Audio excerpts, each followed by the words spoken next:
Здравейте, пичови! Аз съм Crazy Monkeys и днес ще направим един кратък анбоксинг на моята нова видеокарта, която най-накрая пристигна. Именно Radeon R7 от 370 серията в изпълнение на Gigabyte. Нека да ви кажа първо малко повече за видеокартата. Тя е 2 GB размер, 2 GB Edition, който е с 256 бита.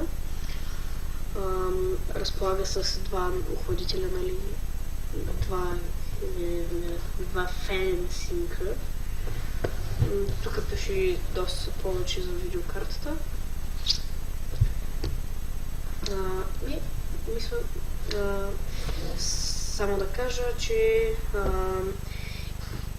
тя е с PCI Express 3.0. Има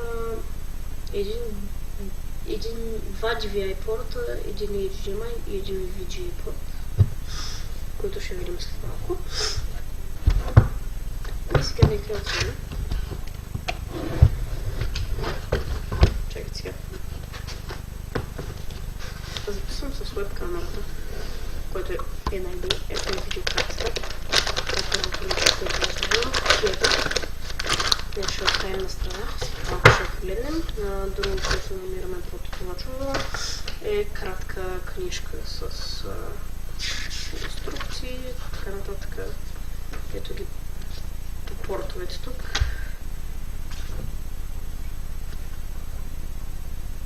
Да. Това са портовете. И, както винаги, диск с драйвер, който е нужен някой път, макар и че можем да намерим драйверите и онлайн. И това е всичко от кутията. Да върнем тия пустотите от кутията.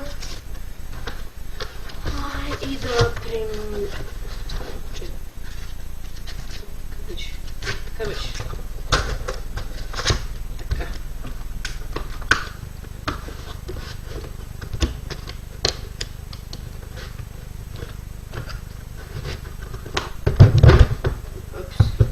Нещо не сте видели. Самата видеокарта. Тя е опакована в това, което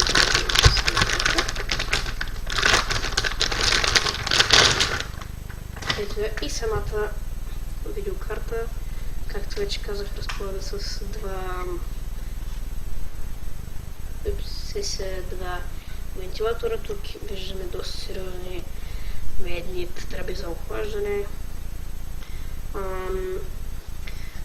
Картата заема две такива места, плочици, две пластинки на кутията.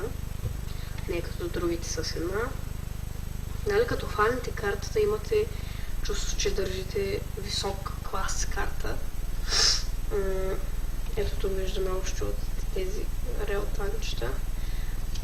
Както винаги картата идва с този предпазител отдолу, за да не може да се нарани, както и тук отгоре, както и разбира се на портовете, в които ще включвате монитори и така нататък.